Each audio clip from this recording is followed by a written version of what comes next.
So I just put the baby down for a second nap, and Zeus decided to rub up against my filming arm.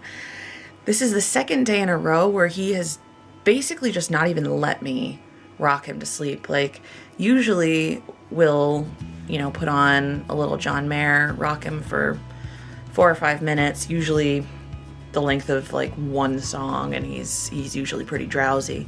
But yesterday and today, he just has not had it, and he said, "Put me down." I mean, he didn't say it, he doesn't talk yet, but he made it pretty clear he didn't want to be held anymore, and then I just put him down, and he's been putting himself to sleep, which is unbelievable.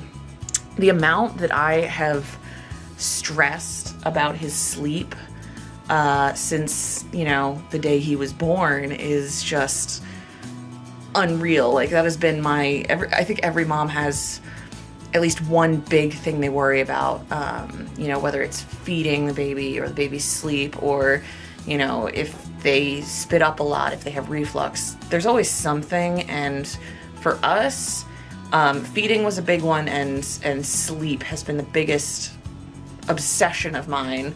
I was always like, oh, if we don't sleep train him, then maybe he'll have terrible sleeping problems and he'll never fall asleep on his own. He got there on his own. We never actually did any kind of real sleep training. It's just not something we ever found we needed to do, which is reassuring. So hopefully someone else out there will find this video and realize you don't necessarily have to train. Like, for us, we had the luxury of me staying home, so the idea of losing sleep and stuff, it wasn't that big of a deal. It wasn't both of us going back to work and needing to force it.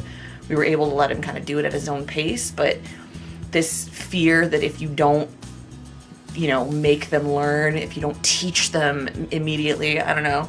I don't think that's necessarily true. At least not for all babies, and definitely not for ours. Oh, switching arms.